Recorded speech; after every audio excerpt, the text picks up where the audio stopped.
Mariana Grilli, eu sou jornalista, eu sou atualmente repórter da revista Globo Rural. E quando a Silvia me convidou para participar um pouquinho daqui como mediadora, eu pensei, putz, eu trabalho com agronegócio mais diretamente há alguns anos, né? E o que eu vou fazer numa mesa sobre food design? E aí a gente estava conversando aqui enfim, né, trocando várias informações nos últimos dias e tem tudo a ver.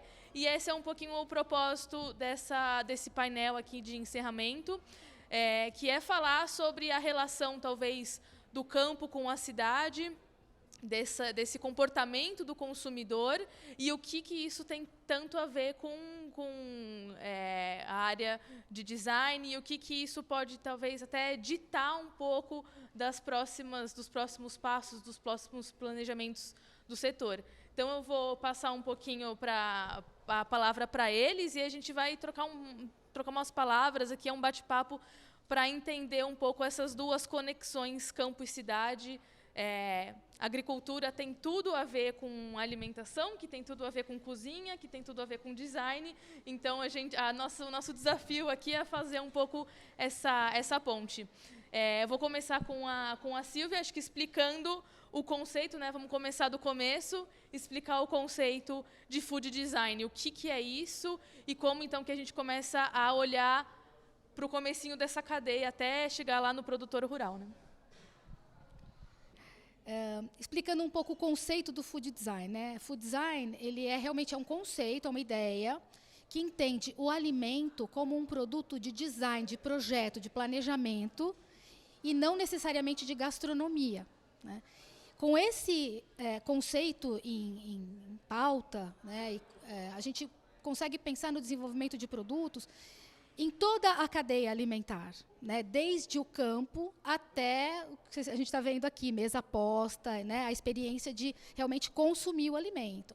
Então, com esse entendimento, os designers percebem um novo universo, né, de atuação, porque nós, como designers, entendemos que é possível projetar e, principalmente, melhorar produtos e serviços em todos os elos dessa cadeia de alimentação. Tem desde um melhoramento de um grão a uma máquina agrícola, um aplicativo, né, para você pedir comida, um ambiente de um restaurante, uma arquitetura, o design de interiores.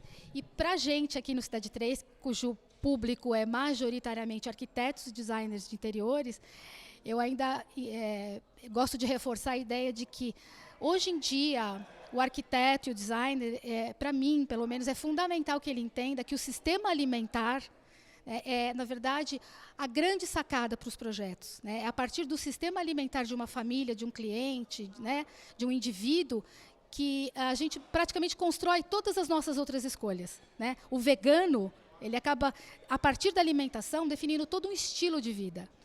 Então, eu entendo que para o arquiteto e para o designer de produtos, de interiores, né, esse entendimento é fundamental, né, para uma configuração de uma cozinha mais eficiente, mais à cara do cliente, né, para se promover experiências ao redor da mesa, mas para a vida toda, né, entendendo que o alimento, enfim, é a nossa fonte, né, de saúde, de energia e tal. Então, dentro desse conceito, eu acho que a gente tem toda uma história para desenvolver, né, um monte de coisa para falar. E, enfim, aí eu passo a bola de novo para a Mariana. Eu acho que está entendido o que é food design. Eu acho que também, claro, a gente sabe que está no encerramento, quem veio todos os dias talvez esteja um pouco cansado, mas fim de, né, sextou. Mas se vocês quiserem fazer perguntas também, acho que super vale. Eu sou jornalista, sempre estou com pergunta na cabeça, então eu sempre parto desse princípio de que talvez as outras pessoas também tenham perguntas. Só aproveitando, antes de passar para o Vitor, esse gancho que a Silvia falou dos veganos, né? A gente tem uma pesquisa entre o final do ano passado e esse ano, mais ou menos, feita pelo The Good Food Institute, que cuida bastante desse comportamento dos consumidores em relação ao alimento, né? É uma pesquisa encomendada por eles, feita pelo IBOP, que aponta uma nova categoria dos chamados flexitarianos. Eu não sei se vocês já ouviram falar. São as pessoas que querem reduzir o consumo de carne, mas não necessariamente querem se comprometer com o título de vegetariano ou vegano. É simplesmente tirar um pouquinho da carne vermelha, da carne branca, e isso tem crescido muito. E aí vai dentro dessa tendência de consumo que a Silvia falou agora, né? Como é a vida de um flexitariano? Como que ele constrói ali a sua rotina, os seus comportamentos a partir disso, né? E acho que eu vou passar para o Vitor agora, exatamente para a gente tentar entender como que entra a criação nisso, o design, o desenvolvimento, né? Joguei a bola aí. Muito bom, obrigado. O pacto é que vocês façam perguntas e tragam curiosidades, porque nós estamos aqui para trazer algo que faça sentido para vocês, né? Que, enquanto projetistas, estão sempre imaginando como é que vocês podem gerar novos projetos, ganhar novos clientes, agregar valor à sociedade, apoiar a transformação do presente e futuro. Entendo que essa seja a missão de todos vocês que estão aqui sentados, né? Por caso contrário, vocês iam estar esperando o bar abrir de novo, né? Então, não é só um ato de paciência, mas é um ato de curiosidade, certo? Então, esse é o pacto, né?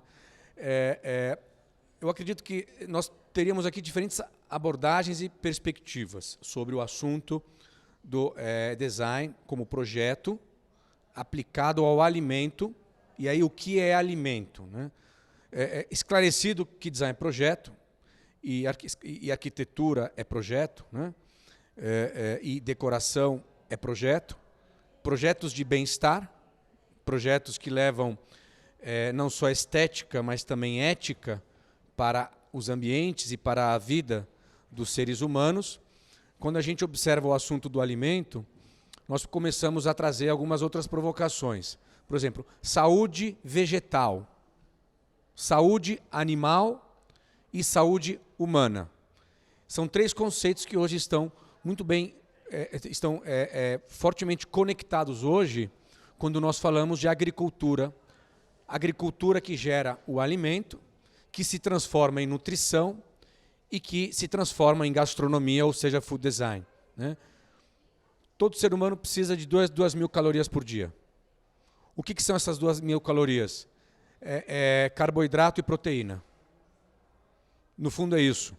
Isso pode ser mais ou menos saudável, né? A depender de em que estado de evolução aquele ser humano está, né? Aí um outro estágio, nutrição. Viver para se nutrir dentro desse número de calorias. E aí vocês já podem começar a falar de uma dieta equilibrada, né? De uma vida saudável. E o terceiro estágio, né? Se nutrir com satisfação, com alegria, com beleza, sem perder a ética, sem perder o conceito de saúde e de nutrição do corpo, mas, por que não, com alegria. É aqui que entra e joga pesado o food designer. É aqui que o arquiteto e o designer trabalham com maior intensidade.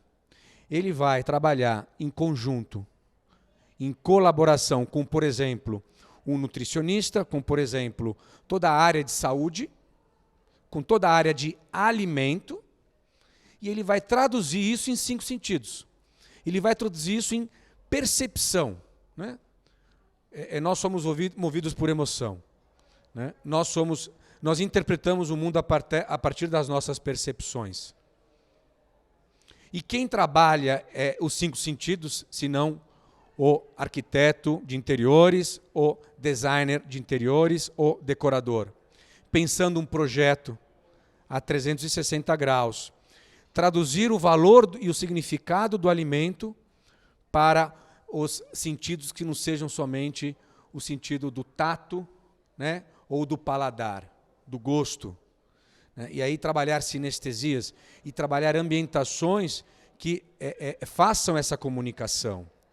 Então, é aqui que eu entendo que existe muito espaço de especialização, E, de certa forma, é para onde o mundo está indo.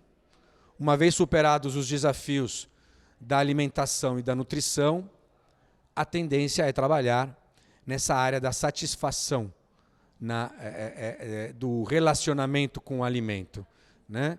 E aí, de fato, não é só um assunto de gastronomia, isso impacta poderosamente os ambientes de vida das pessoas, internos nas próprias casas, nos restaurantes, nos ambientes de convívio, né? E essa é uma abordagem que a gente pode trazer do food design, né? Uma outra abordagem, eu trato isso numa segunda rodada, é a humanização que o design leva para toda essa cadeia de negócio do alimento, da originação da semente até a mesa do consumidor, como o design pode tornar mais transparente e mais humano e mais bela toda essa cadeia, que, de certa forma, se nós observarmos ela hoje, é uma cadeia bem agressiva e violenta, né? Nós da cidade não conhecemos o que acontece no dentro da porteira e no antes da porteira e toda a logística que movimenta alimentos. Então, o design ele tem uma função muito interessante nesse sentido de projeto, né? De tornar mais humano o processo. Aí eu comento isso numa segunda rodada, Silvia e Mari. Ótimo. Vocês têm perguntas? Alguém quer...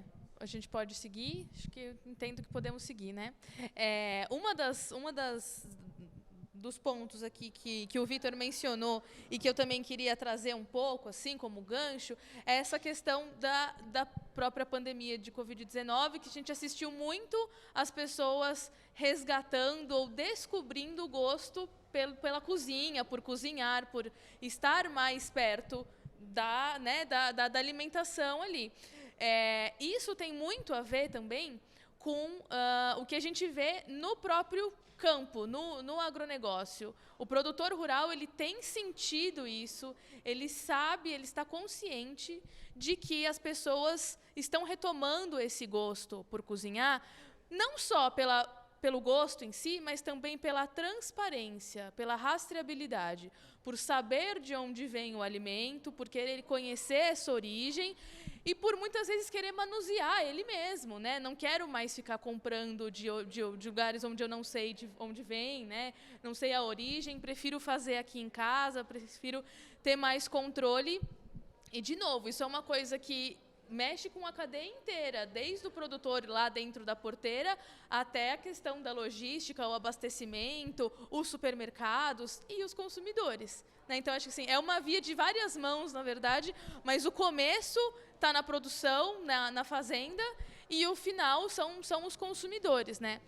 Dito isso, assim, olhando para essa maior proximidade da cozinha, eu queria entender como que o food design talvez já esteja mudando, né, a vida das pessoas e como que talvez essa maior proximidade com a cozinha seja mais um sinal de que vale ficar de olho no food design, né? Então, como eu disse no início, quando a gente pensa nesse conceito do food design aplicado à nossa vida prática, e como profissionais de arquitetura e de design, né, a gente começa a observar os nichos e as oportunidades que existem por trás, né, desse conceito. Eu posso dar 2 exemplos. Eu posso falar, por exemplo, sobre design de embalagens, né? Então, você tem hoje um mercado super nichado, né? Você tem os flexitarianos, vai demorar para eu assimilar, eu sou uma própria, né, mas eu ainda não saquei, né? Enfim, os flexitarianos, mas você tem os vegetarianos, você tem os veganos, enfim, você tem muitas pessoas hoje com alergias alimentares, né, que tem todo um sistema, né, muito pautado, um sistema de escolhas, né, muito pautado por essa questão do alimento. Então, as empresas pequenas, por exemplo, que não têm dinheiro para fazer grandes campanhas publicitárias, etc., elas contratam uma agência, por exemplo, para desenvolver uma embalagem, e essa embalagem tem que conter ali, de cara, né, primeiro tem que ser atrativa, né? Ela tem que conquistar o consumidor ali na gôndola do supermercado, não tem outra chance, é ali, ou vendeu ali ou não vendeu, né? E tem que ter toda uma informação nutricional, enfim, todo um monte de informações que quem pensa, né, nessa entrega dessa informação com segurança é o designer, né? Então, é grande, é enorme, é gigantesco o universo de possibilidades de comunicação com esse público, da indústria alimentícia, com esse público, através do design, de um design bem feito, né? Então, design de embalagens é um exemplo. E o outro, claro, que tem muito a ver com o público que frequenta aqui o Cidade 3, é, de novo, a questão das cozinhas, né? Eu vou abrir um parênteses aqui para falar sobre uma mesa redonda que eu fiz na terça-feira aqui, falando sobre a cozinha escandinava. Então, a gente falou muito sobre a Escandinávia, os preceitos do design escandinavo, né? As linhas orgânicas, as madeiras claras e tudo mais. E a gente até brincou um pouco, a gente olha para aquelas cozinhas que a gente vê no Pinterest, no Instagram, e fala, é verdade isso? Existem essas cozinhas claras, brancas, com bancadas de madeira e tal. Isso tem absolutamente tudo a ver com o sistema alimentar, tem tudo a ver como eles vivem a vida, né? E aí a gente convidou um arquiteto, já trabalhou lá, já viveu na Dinamarca, enfim, e, né, um profundo conhecedor, e ele falou, não, realmente, as pessoas ficam muito em casa, cozinham muito em casa, não usam praticamente aplicativo, não vão aos restaurantes, porque eles ficam muito tempo em casa por causa do clima, devido ao clima, né? E fazem bolos maravilhosos. Alguém me falou que são os bolos mais incríveis do universo, não sei se isso é verdade, né? Mas é isso, de viver muito a cozinha. São cozinhas que, acho que todo mundo aqui sabe, muito diferentes das cozinhas italianas, por exemplo, ou dessas cozinhas que a gente vê no showroom aqui, tá certo? Ou seja, a gente tem todo um trabalho por trás, né, desse projeto de ambiente, de espaço, de cozinha, que está absolutamente ligado a esse conceito do food design, né, que entende que detecta, na verdade, e em que ponto, em que elo desta cadeia ele pode interferir para melhorar, né, a dinâmica do trabalho, no caso da cozinha, a dinâmica do trabalho, o armazenamento, as pessoas não saem de casa, tem neve, não, tem que armazenar muito, percebe? Então, tudo isso está muito ligado a esse conceito, né, do food. E eu acho que ainda mais interessante é pensar que existe toda uma economia criativa, e eu vou devolver a bola para o Vitor, né? Toda uma economia criativa que se beneficia tanto do conceito food design, né, como também da ativação desses nichos que eu estou aqui citando, né, ligados à alimentação e ao próprio agronegócio, né? Desenrola essa?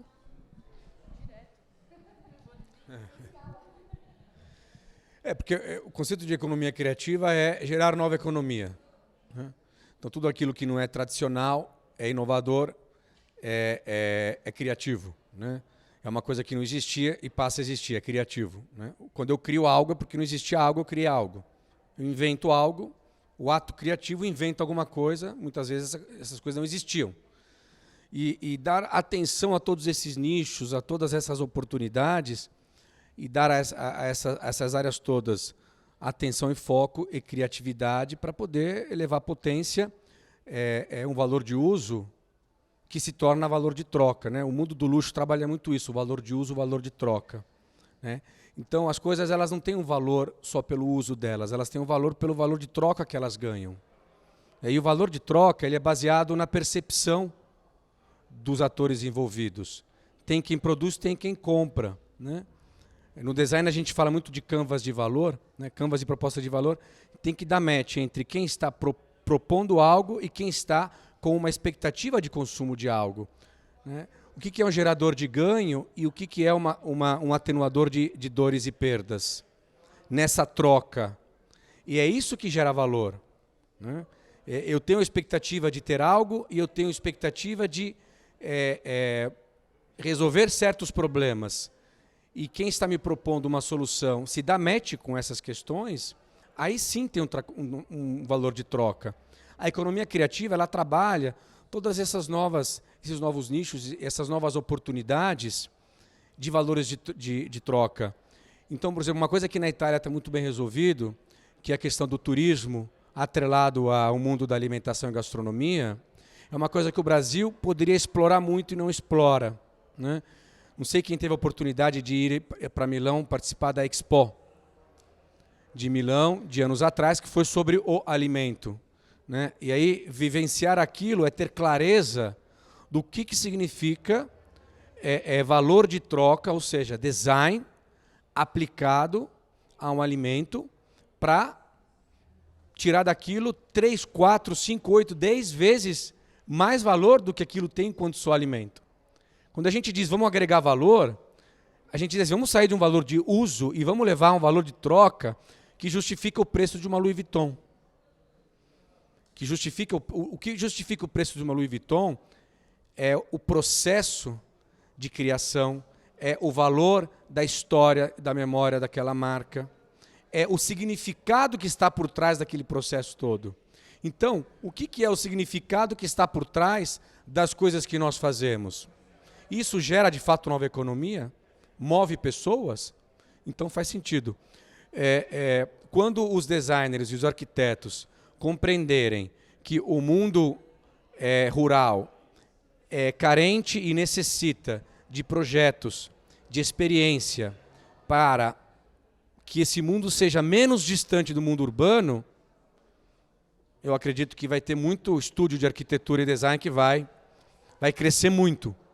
Ao invés de sair de uma competição nos centros urbanos para poder projetar mais uma cozinha, por que não projetar uma fazenda do futuro que vai passar por uma transformação digital, que vai se transformar num ambiente de acolhimento do cidadão urbano para se reconectar com a natureza? E, por outro lado, por que não trazer mais natureza para os ambientes urbanos? Então, o desafio dos designers e dos arquitetos é humanizar e trazer mais natureza para os centros urbanos, para a casa das pessoas, para os supermercados, para os ambientes de convívio, e levar cidadania, dignidade, beleza, acolhimento para os centros rurais e distantes, né?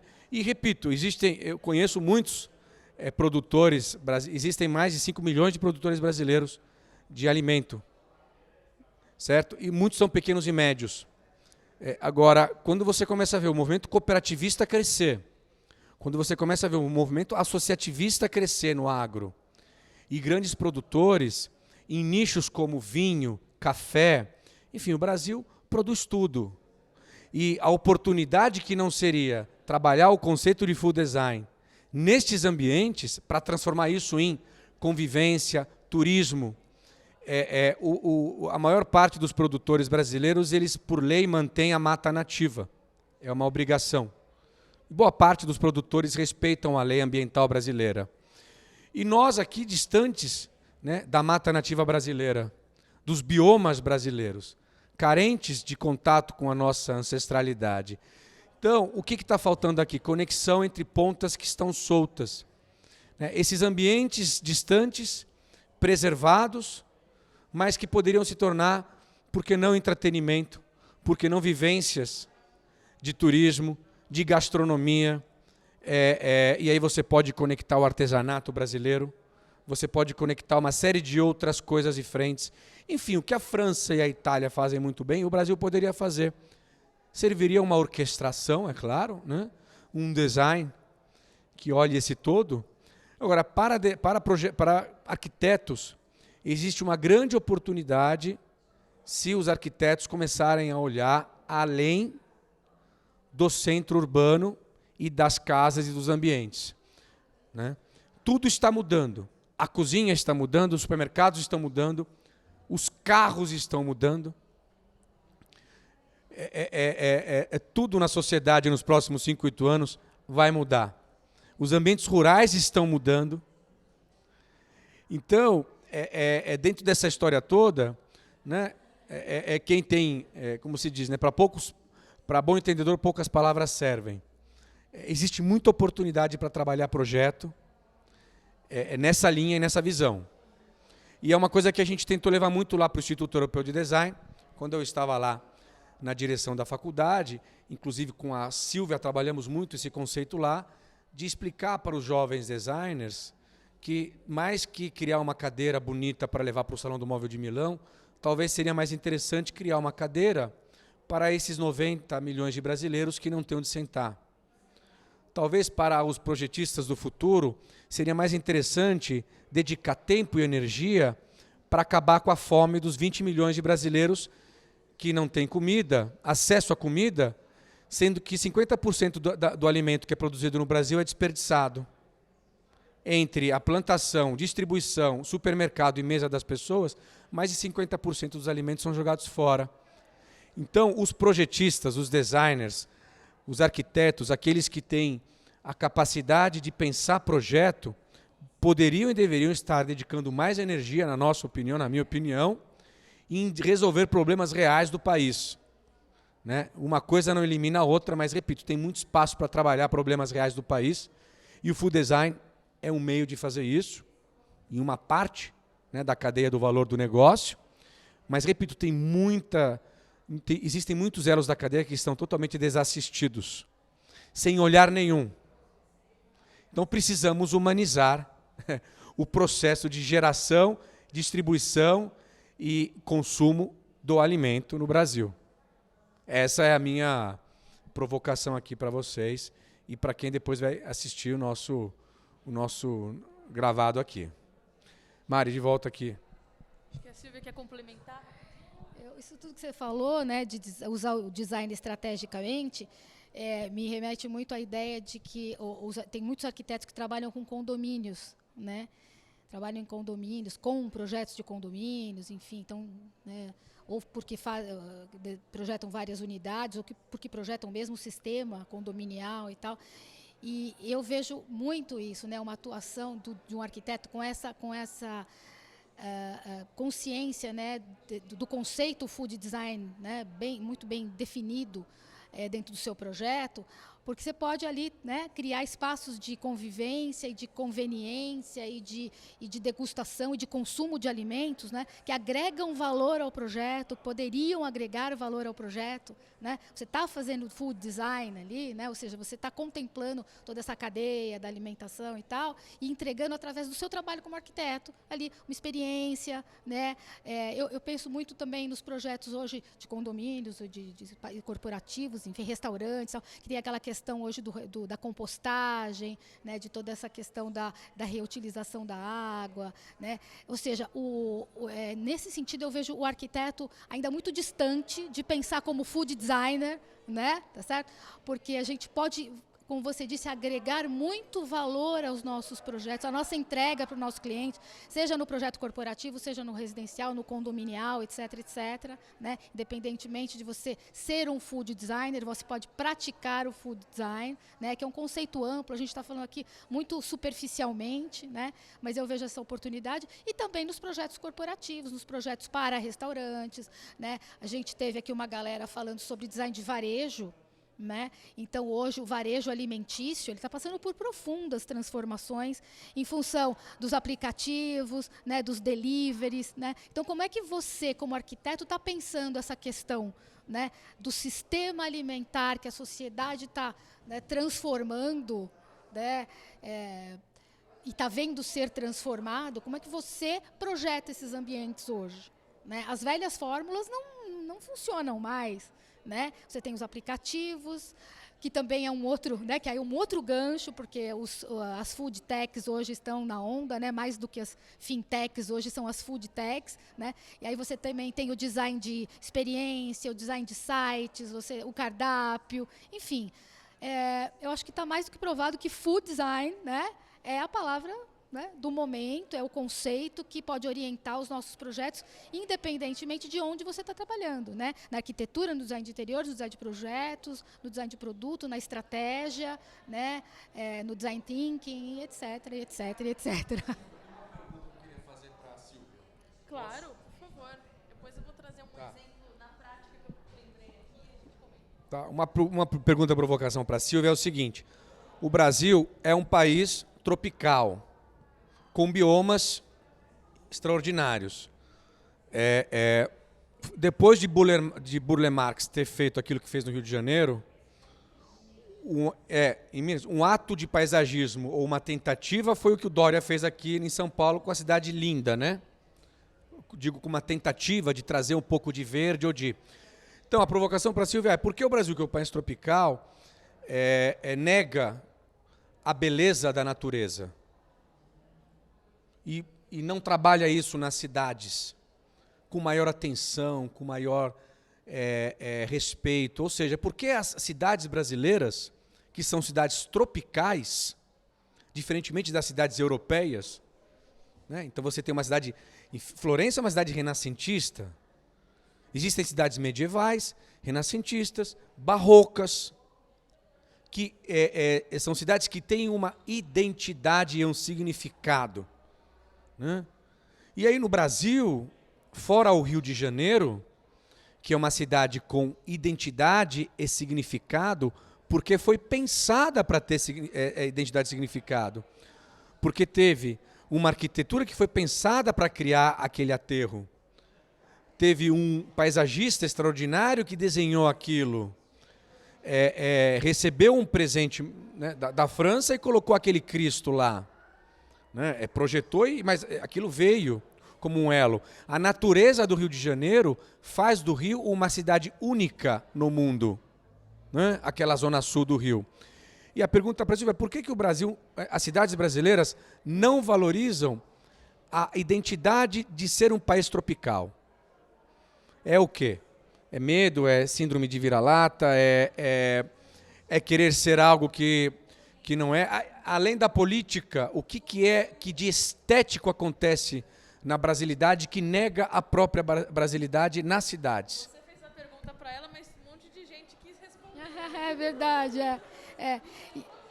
E o Vitor falou de um tema que me interessa grandemente. Eu até escrevi um livro sobre o design da brasilidade, né? A brasilidade no design de imóveis, que é a minha área de atuação maior e tal.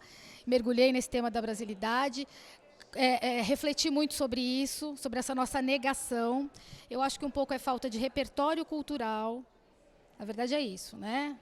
Brasileiro, a escola, enfim, tudo que a gente sabe que acontece no Brasil e tal. Nós entendemos pouco o Brasil, nós temos pouco repertório para, inclusive, ter uma visão crítica a respeito da nossa arquitetura, do nosso design, da nossa cultura, etc, etc. Né?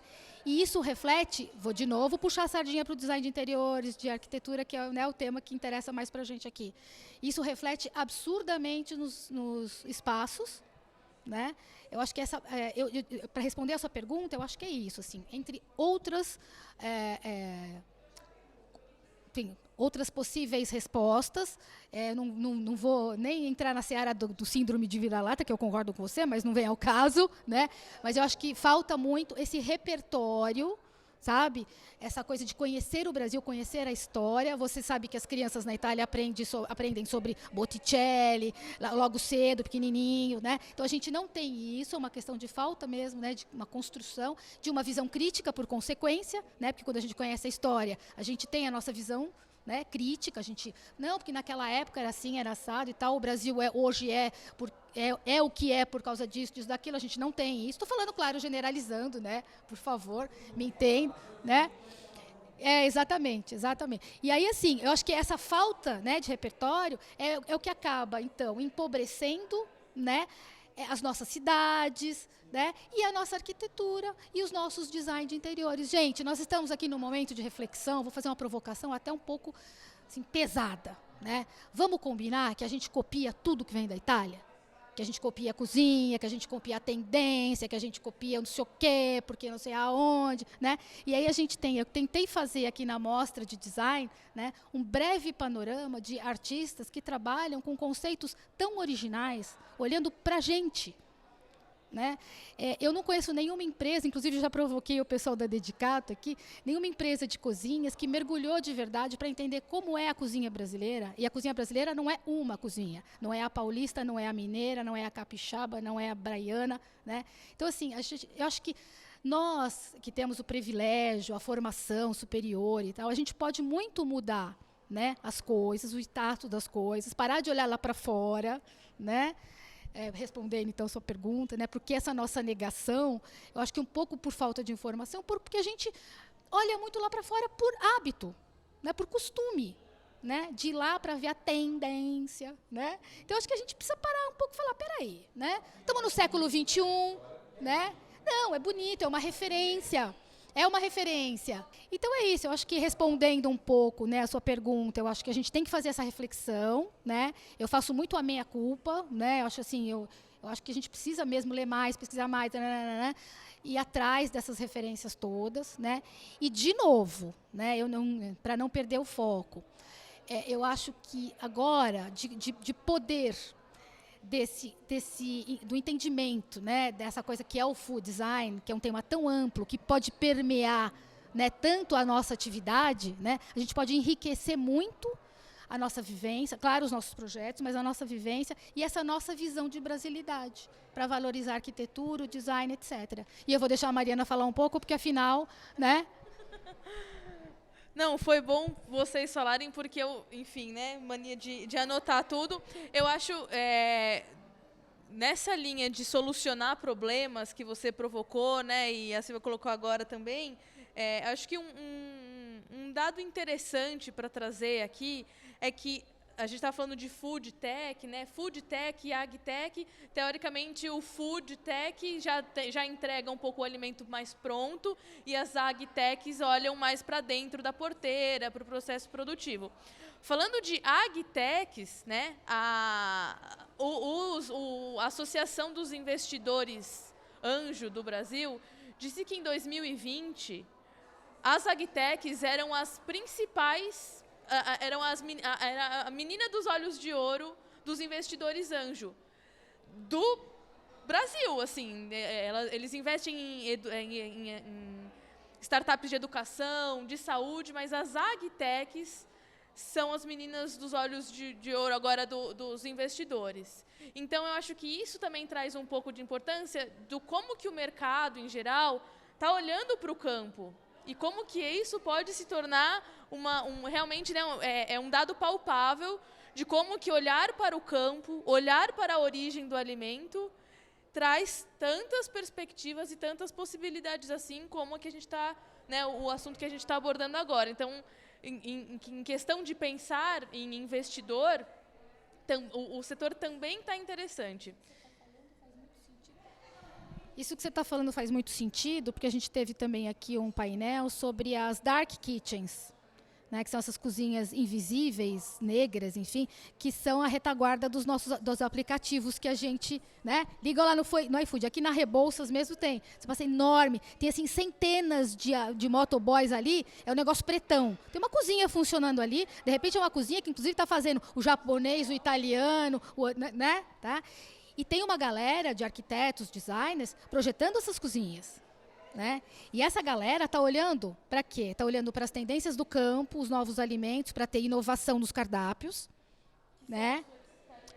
Não, enfim, as tendências todas da alimentação, né? Estão olhando. Essa galera está olhando para as possíveis soluções no alimento, na entrega, no aplicativo, na cozinha industrial, né?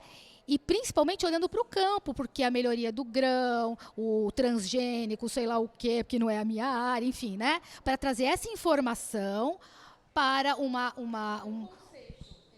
Isso chama farm to fork, né? Então, da fazenda para o garfo, né? Farm to fork. Então, existe uma possibilidade imensa de se olhar para toda essa cadeia, né? Inclusive logística, embalagem, como a Silvia tinha falado também. E eu imagino que, inclusive, dentro dessas possibilidades, olhando para a cozinha especificamente, né, tem um outro conceito que se fala muito dentro do agro, assim, que é o shelf life, né, que é a durabilidade do alimento. O quanto que aquele alimento dura e o quanto que eu, dentro da minha casa, posso fazer com que aquilo dure mais. Então, se eu contrato uma food tech para fazer a minha feira lá do produtor, vai pegar lá de Atibaia, vai entregar nos jardins, limpinho, tudo certinho. Só esse movimento já é um movimento diferente do antigamente, né? E aí, quando você traz esse alface, esse orgânico, enfim, para dentro de casa, como não contribuir com o desperdício de alimento que o Vitor falou? O desperdício de alimento é um problema real que atinge a todos, né? Acho que todo mundo já jogou comida fora alguma vez. E, às vezes, é porque o alimento está lá no fundo do armário. Será que esse armário não pode ser um pouquinho menor para você sempre ver o alimento e não perder ele de vista? Aí, quando você pega, nossa, já passou a validade, joga fora. Mas, espera aí, aquilo que você jogou fora quanto tempo não demorou para ser produzido, lavado, higienizado, entregue. Então, acho que esse é um dos exemplos talvez mais concretos, quando a gente fala do desperdício, né, de como que o design pode ser inteligente, né?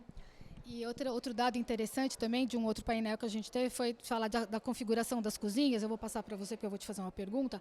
Vou te falar da configuração das cozinhas hoje. A gente está vendo uma tendência europeia, por conta já desse despertar para o desperdício de alimentos e tal, os novos sistemas de armazenamento, né?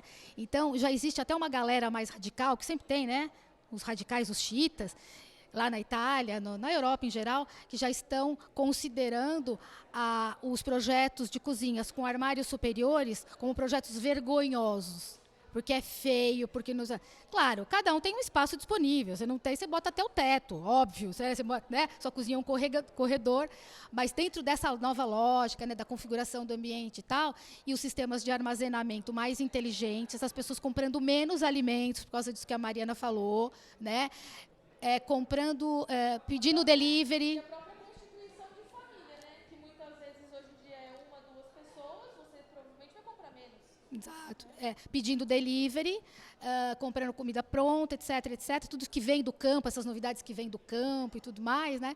E aí isso está mudando, está impactando muito a configuração das cozinhas na Europa já, né? Então, claro que o pessoal critica o armário, mas em muitos casos os armários suspensos, realmente eles são dispensáveis. Né? Na medida que você tem um gavetão que suporta até 90 quilos, uma ferragem que não existia há 20 anos atrás, né? Você tem ambientes mais fluidos, que tem a ver com a casa contemporânea, né? Ambientes mais fluidos, a desmaterialização do design moveleiro, né? Os moveleiros estão tudo apavorados que não vai ter mais móvel no futuro, não é bem assim, mas enfim, isso tudo tem a ver com o que eu falei no início, com os sistemas alimentares, né? Como a Mariana falou, com as novidades que vêm do campo, do agronegócio, etc. E com essa nova economia que se desenha e que impacta nos nossos projetos. E a gente está falando eu estou aqui citando a cozinha de casa, né? Mas eu estou pensando também no retail, né? No ambiente de uma loja, um hortifruti, uma peixaria e tudo mais, né? Só para terminar aqui, uma coisa que eu lembrei agora também, a gente teve ontem o Pedro Caribé, do Retail Design Institute. Ele é um arquiteto especializado em varejo e ele trouxe um projeto de Honest Market, que é aquele sistema que você entra no supermercado, você é monitorado por câmera, você vai lá, pega lá o que você quer, tal, sai pela porta e isso é lançado no seu cartão de crédito. Percebe? Isso só é possível através de food design, né? E de logística e de um sistema, né, por exemplo, de uma fazenda que entrega todo dia fresquinho ali, rastreabilidade, ética. Enfim, gente, a gente pode ficar aqui até o século 22 falando, né? Mas eu vou passar para o Vitor, porque eu queria muito que você comentasse essa coisa dessa nova economia, né? Que se desenha a partir dessas novidades, né, que a Mari citou, que vêm lá do campo e que impactam muito nos nossos projetos aqui. Que nova economia é essa? Tem muita coisa que a gente está descobrindo, vivendo, né? Tudo vai mudando. A família mudou, você não precisa mais ter uma casa grande. O acesso ao alimento se tornou mais fácil, a inflação acabou, até pouco tempo atrás. Não precisa mais fazer compra do mês, né? Então, com o aumento do acesso a coisas, a recursos e a facilidade com a qual nós temos acesso e podemos ter mobilidade e estar nos ambientes, e a partir do significado que esses ambientes adquirem, significados de bem-estar, significado de gerar um aprendizado, significado de gerar um convívio, de gerar um relacionamento. A partir desses novos significados que os ambientes ganham, as coisas elas vão se transformando. Então, ir ao supermercado é um prazer. É um prazer no momento em que você tem um novo conceito de supermercado, onde você tem um engajamento, um relacionamento, onde você tem um entretenimento, é entretido, os teus 5 sentidos. Então, ir ao supermercado é um prazer. E é um prazer por quê? Porque você quer pegar uma meia hora, ir a pé até o supermercado perto da tua casa e, repito, ter vivências e experiências sensoriais. E comprar uma coisa ou outra, isso é o supermercado, é uma nova economia que gera, porque você está engajando novas competências, novos profissionais, você está contratando pessoas que vai ter um valor de trabalho diferente no engajamento com aquilo. Toda a logística para permitir que aquilo aconteça é uma nova economia. A gente fala muito do efeito Disney. Sim. Só porque uma coisa que a gente repara muito, eu não sei se vocês já repararam, e eu acho que tem a ver com isso, é que hoje em dia a gente não vê mais aqueles mega supermercados. Né? Você tem agora os pequenos supermercados de bairro para ir ali a pé, porque não se tem mais essa vontade de ir num mega supermercado, você tem que subir escada rolante, né? E isso eu imagino que também tem um pouco a ver com essa adaptação do consumidor, né? Sim, você tem conceitos como a feira urbana do bairro ganha um novo valor, as feiras de comunidade ganham um novo valor, os prospectos não precisa mais ter tanto posto de gasolina na cidade, porque você tem agora um aumento de carros conectados com Uber e amanhã carros, né, que vão com 5G andar pela cidade sem motorista. Ou seja, essas transformações vão acontecendo e isso vai gerando nova economia. Então, novos projetistas. Você queria falar?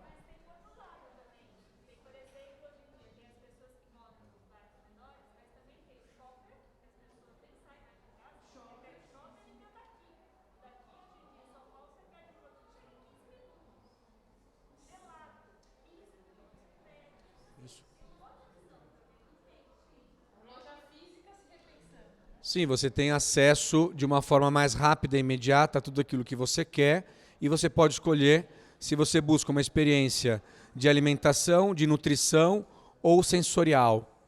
E é possível você ter isso, né? Por quê? Porque o nosso estilo de vida está mudando e arquitetos e designers estão acompanhando esses processos e estão redesenhando ambientes que fecham e reabrem, né?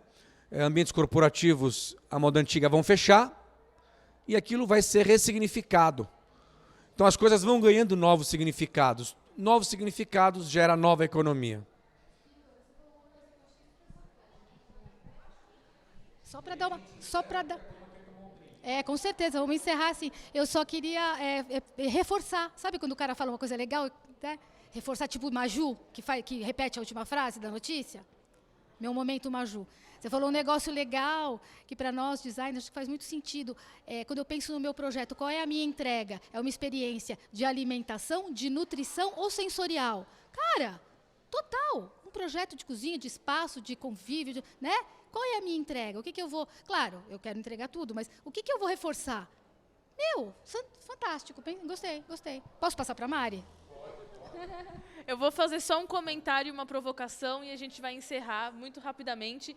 A Silvia falou algumas vezes aqui sobre sistemas alimentares e só de novo para trazer o quanto esse tema está em alta. Agora, no mês de setembro passado, foi a primeira cúpula de sistemas alimentares da ONU. A ONU nunca tinha parado para pensar, peraí, os sistemas alimentares mundiais estão como?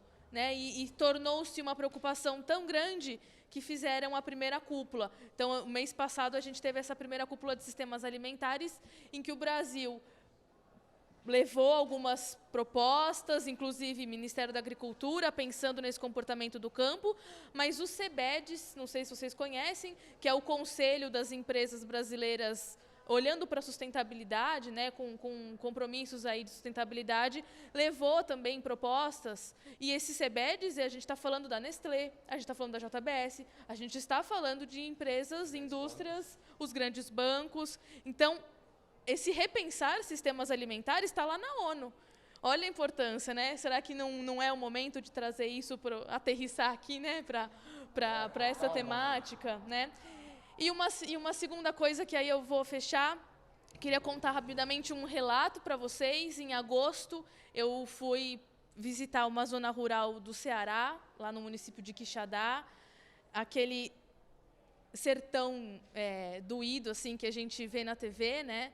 E eu tive a oportunidade de conhecer uma casa em que 5 ou 6 jovens faziam um projeto de bioágua. era o reaproveitamento da água no sertão, porque lá é sertão, né? Então o acesso à água já é muito difícil. Com a crise hídrica e a falta de chuva que a gente está vivendo atualmente, o que já é ruim está ainda pior. Então eles bolaram um projeto para reaproveitar a água, desde a água da louça ali, da pia, né? Tirando a parte de higiene, mas essa água que pode ser reutilizada, que é a água cinza, né? São jovens de 15, 17, 18 anos que estão fazendo um reaproveitamento da água desde a pia da cozinha, passando por areia, pedra, carvão, eu acho que tinha também, pó de serraria, que eu estava tentando. E é um poço onde eles fizeram essas camadas para reaproveitar a água que vem da cozinha e essa água ser levada lá para a horta, para ter mamão, para eles terem um pouquinho, porque lá não existe agricultura como a gente está acostumado aqui, né? Os jovens não têm acesso a um mamão, um alface, não é assim. Então, repensar essa relação com a água desde dentro da cozinha, eu acho que tem tudo a ver com os projetos, né? E a gente está falando de acesso à água. Então, se isso não é acesso à água e diminuição de desperdício de alimento. Então, se isso não tem uma função social, eu não sei o que tem, né? Ambiental e social. Ambiental e social. E tudo isso, toda essa conversa começou por causa do food design, né? Que é um termo que foi inventado pelo Martin Guichet, não sei como é que fala, ele é de Barcelona, né? Que pensou, que começou a pensar nessa possibilidade de transformar, então, o alimento num produto de design, né? Pensado como qualquer outro produto, muito além da gastronomia. A gente vê quantos desdobramentos a partir desse conceito, né? A gente falou de tudo aqui, né? A partir de um ponto de partida. Eu estou apaixonada pelo tema, eu vou virar food designer. E eu faço um convite, então, porque acho que quem pensar um pouco nesses projetos que façam ponte com o campo, com o agronegócio, com o alimento, me procurem lá na revista Globo Rural. Quem sabe a gente não bate um papo se rolar alguma coisa legal, certo? Acho que é isso, né, gente? Sextou, hein? Vamos lá pra cima. Obrigada.